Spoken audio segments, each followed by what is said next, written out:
Hello and good morning, everyone. It is Monday, and we are going to beat Arc Raiders today. We just need Circular Project. We need to add $50,000 of combat value here, and we need to add $40,000 of provision value there, and the game will be considered completed. So we are going to finish up Arc raiding today. Very excited for that. And then basically what will happen is our character will reset in December, and we get to start all over again. Doesn't that sound fun? We get to start all over again from scratch. So I know a lot of people are not a fan of that, but I'm glad they give you the choice. You can choose to do that, or you can choose to keep playing. Since I've already maxed things out, I want to try and experience the resetting. Not to mention my character, I made them like garbage, so I'd like to make them with a little bit knowledge about what I am doing this time around. So happy Thanksgiving, everyone. We have made it to the holiday week, and we are going to play a little Arc Raiders while we can. And then I'm going to be busy for a lot of the week, and I can't wait to give you updates on all that. We got a few updates today, so we will be talking about a lot of updates today as we get to them. I'm just so excited to be here. Like I know I say this a lot, but it really does make my day to just spend my mornings hanging out with you all, playing video games, and just having a good time. It really does. It just feels so good. Just feels so good. Chuck Mangione up in here. I'm pretty sure that's one of his songs. I don't know, if Dex was here, he'd tell me I'm wrong, but I'm pretty sure that is a Chuck Mangione song. So we are looking for anything that's got anything weapon-based or anything that's worth anything to the value. So like seeds are usually worth a ton. I love seeing some seeds, records, wristwatches, magnets. Anything that's worth something, we need a bunch of that. And then the weapons thing, like, we could find weapons, but honestly, like, dragging weapons out of the Arc is probably the least efficient way to do this. The more efficient way would probably be just to raise a bunch of money and then just sell the stuff. But we'll kind of see what we run into. We've also got some new trials this week. We've got to take out a bunch of snitches. So, you know the old saying, snitches get stitches. That is what we've got to do now. We have got to give some stitches to the snitches. I think we need about 3,000 points on this, so that's a pretty significant amount of damage we're going to have to deal to these guys. But I want the points, so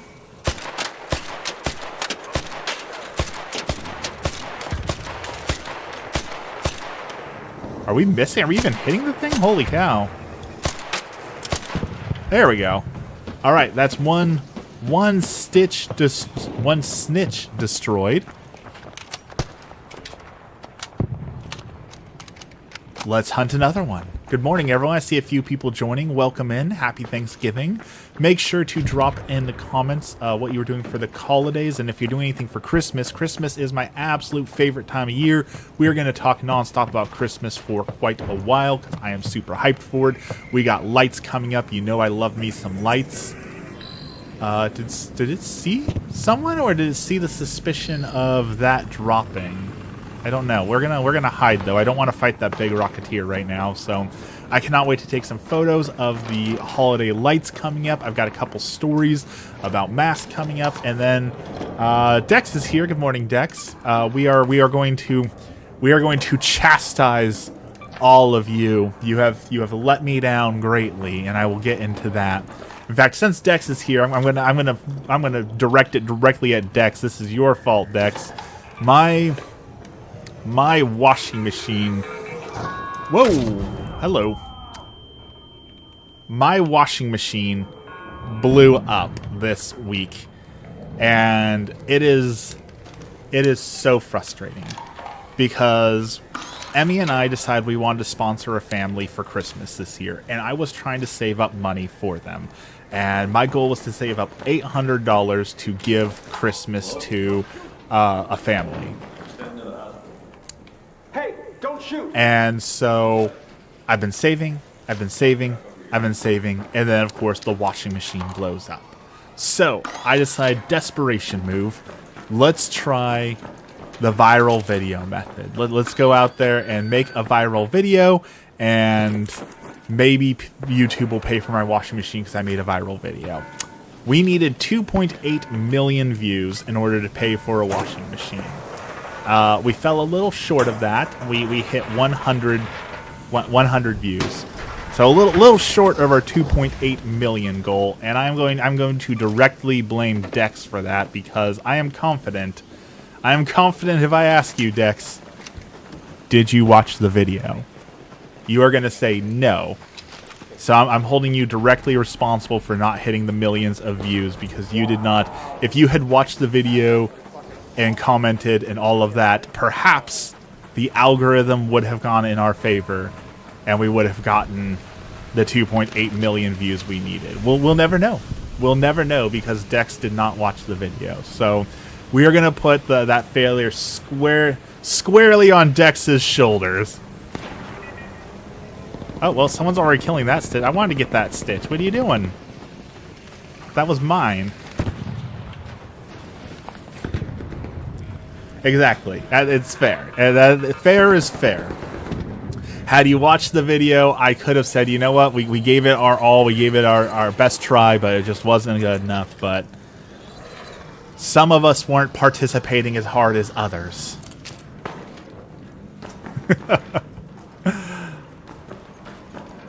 Oh, I guess let's grab some stuff over. There might be some good stuff in here. Let's see. We're looking for weapons, and we're looking for purple stuffs. So what will probably end up happening at this point is I'll still have to go get a washing machine. So at this point, I'm probably gonna have to play the whole put it on a credit card and then hope when taxes come in, nothing else breaks, so I can put my taxes towards a washing machine in the most adult move of all time is taking your tax money to buy a washing machine. My time is booked. I feel that. I definitely feel that. There are certainly days where I feel like I don't have enough time to do all the things I want. Although I did spend 20 minutes watching that video that one guy made of me that I sent to you because it's so flattering and hilarious to see. Like, I know that people make reaction videos for views and all that. And it's like, dude, have you seen how unpopular my comment is? Like, you're not going to get any views by making a reaction comment to my videos. I barely get 100 views, so why do you think you're going to get any more views by making reaction content to what I'm doing? So, still, it was flattering. It's flattering to see someone make a video about how much they dislike my opinions. So that's how you know you've made it, right? When you're part of the YouTuber drama, when the YouTubers are making videos about you. Oh, that was a miss. There we go.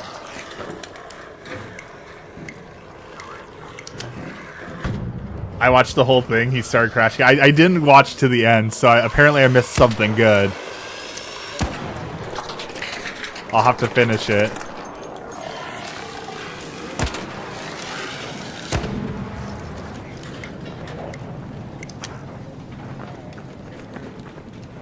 I do agree, though. I like his shirt. I kind of want that pink shirt now. It's a very nice pink shirt, so... we need that over there. We need to go over there. Best way to do that, I think, is to go over here.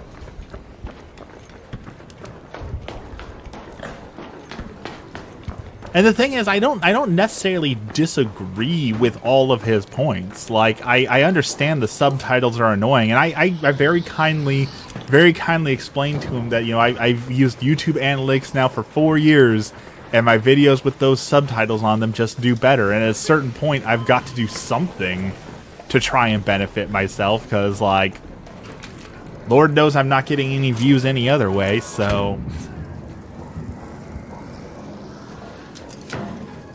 That is the one thing that annoys me the most about the I don't know, let's say the culture we're in, where people misuse the term rage bait. Like, just because I make a video with things that you disagree with or doesn't like doesn't mean that it's rage bait, right? Rage bait used to mean something. It used to mean something very particular, someone who would make videos with the intention of getting people upset so that they would get views. But now rage bait has transformed to just simply, it simply means anything that makes someone frustrated.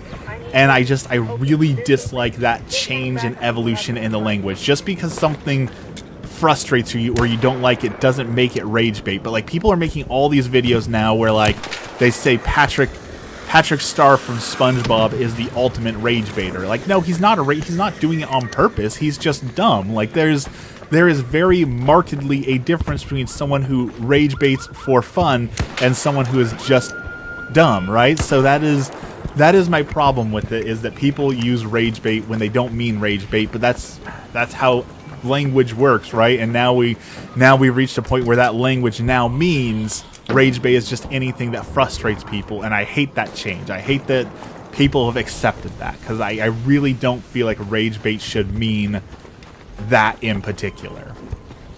And yet here we are. So that is my rant of the day. That is something that I very much dislike, is that change in is change in etymology. Is that the right word? That the etymology of the word has changed?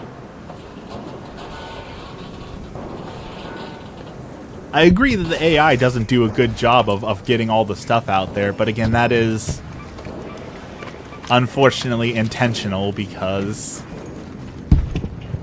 I need views somehow. Let's get out of here. I hear people, I see people. I think it's time to scoot. Let's go turn in our spoils. It's just a definition. Yeah, and etymology is like where the word came from, right? So the etymology wouldn't change. It's just the definition is changing, and I don't like that. Very, very old man yells at clouds kind of conversation.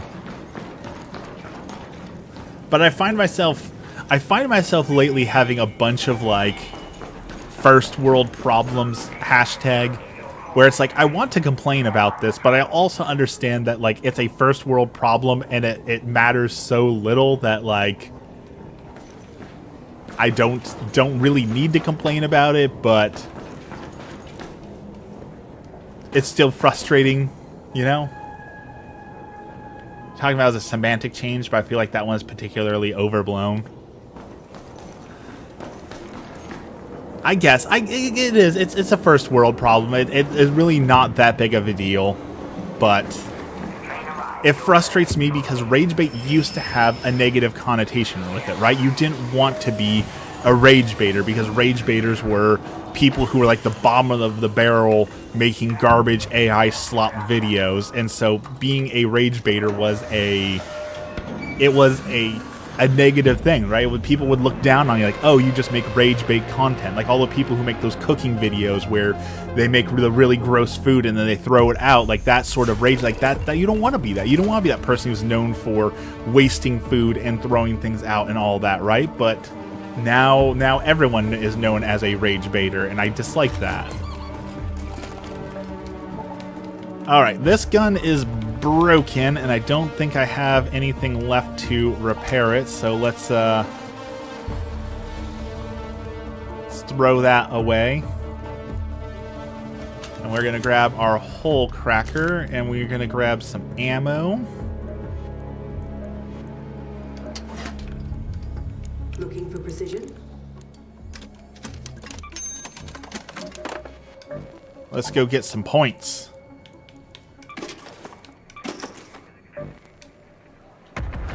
In we go.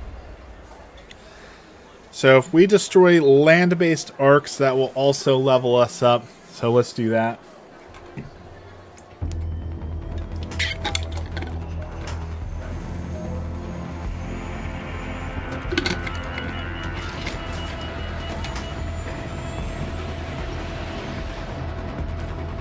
It is a short week this week. I only have to work 2 days, and that still feels like way too much. I'm ready for like a week off. I took the week of Christmas off, so I'm ready for just taking a few weeks off from work and recharging, and I really want to go do some photography. I've been really craving doing some photography. And like I said, I love Christmas lights and all that, so hopefully I'm going to have a chance to do some photography here soon as well. I'm running the wrong way. I'm ready to just get outside, see some birds, take some good photos. I want to work on my D&D game a little bit more. My Five Nights at Freddy's hack, I've still been working on that. My parents have made about one fifth of their characters for D&D, so I've got to make a campaign for them still. I'm ready to take some time off of work and do the things that I enjoy. So we are looking forward to that so much. Let's see, we need to destroy snitches. There's the guy we need over there. Let's see if we can get over there without breaking our ankles from jumping off of a tall building. Alright, yep, that's the dude we need to destroy, and he's in a good place. Don't shoot! You know what, we're gonna go for it. We did it without breaking our ankles. I just don't want to be at work. Yeah, that is... It's so funny to see every day there are articles being made of the people who are like, Gen Z just doesn't want to work. It's like, no one should want to work, right? We've been lied to and conditioned to work, but you shouldn't want to work. You should want to live. Are you always a dungeon master? What class do you like to play? I have resigned myself to always being a dungeon master. I have played a few times as not a dungeon master, and I just don't have enough fun. So yes, I am now a forever dungeon master.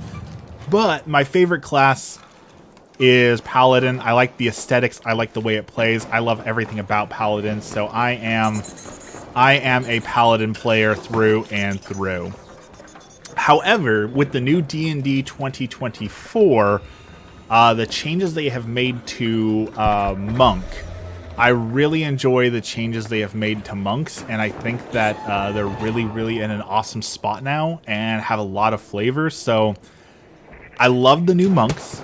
I love playing Paladin, but like absolute flavor and class-wise, I think being a Celestial Warlock is my absolute favorite. And I understand that this is like an overdone trope, and I know this is like cringy waffle era, but having like the whole I'm an evil demonic class, but I've turned to good, and I'm trying to like balance my evilness and my goodness and all that. I really do enjoy that a whole lot. So I really enjoy aesthetically especially like a tiefling Celestial Warlock is just peak to me. I super enjoy that.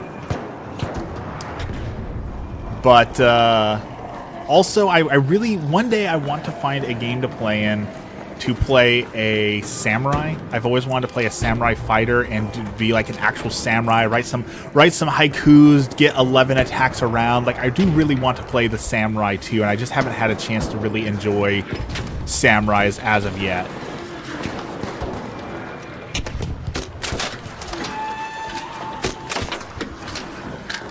So I really want to play a samurai someday, but the problem is I've played in a lot of D&D games and I get bored so fast. I don't want to be that player, because I understand like I am the problem player when this happens, but I really dislike when I play in a D&D game and I'm playing like with a table of 4 or 5 other people, but they're taking forever on their turns.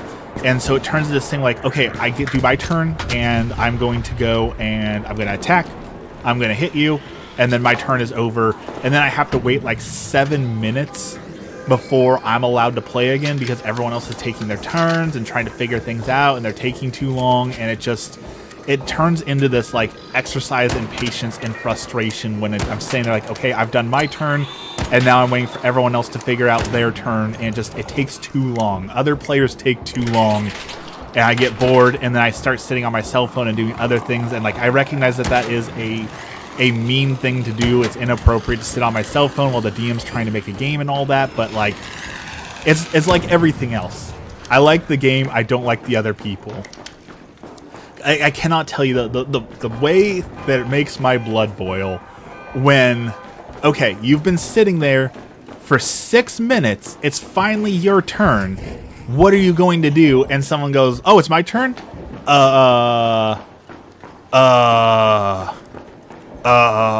What does this spell do again?" My dude, you've been playing the wizard for 5 months.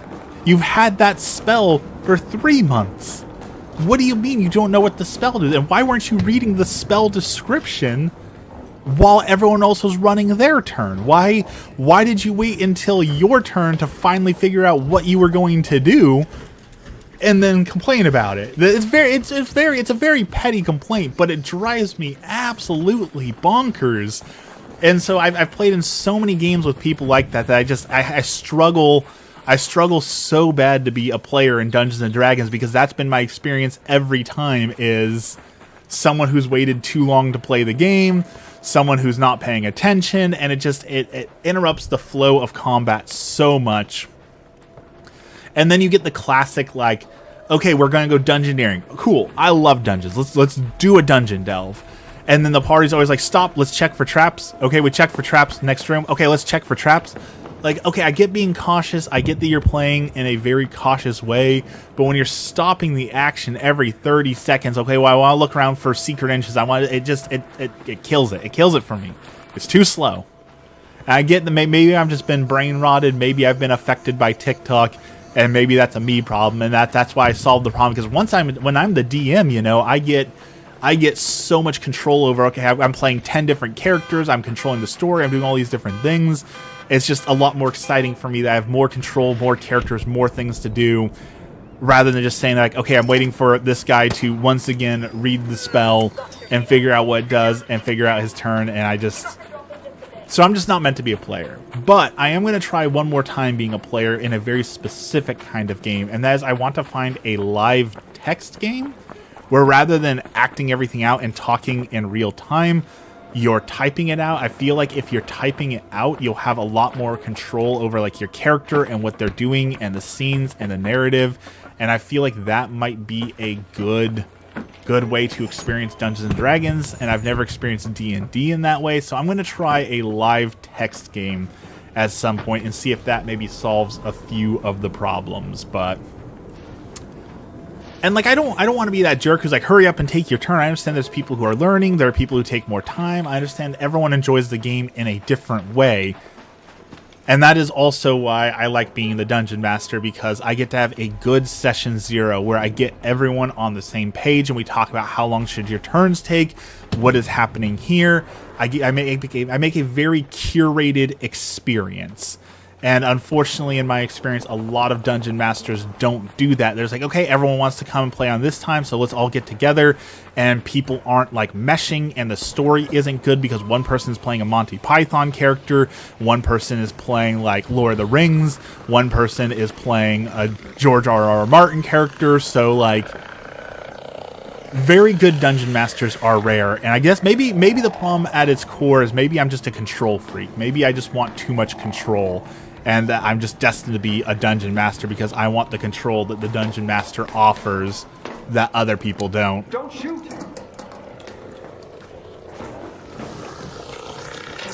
Maybe that at its core is the problem. Maybe I just need to accept that I'm a control freak.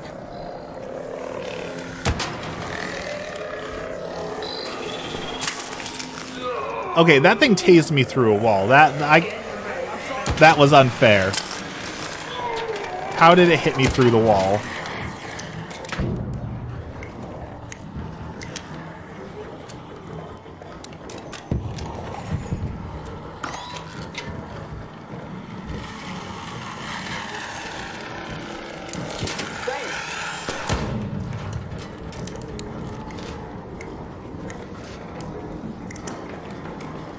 Alright, that guy's got a gun to my back, so we're gonna be very trusting here. Probably too trusting. We're just gonna keep walking and hope he doesn't shoot me in the back, I guess. Alright, that's what we're hunting right there, actually, so perfect.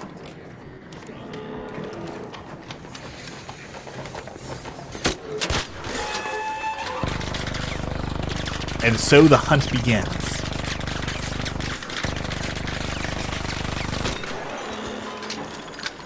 Did my grenade just bounce? I think my grenade bounced off the rock wall. That was weird, but okay. We'll take it.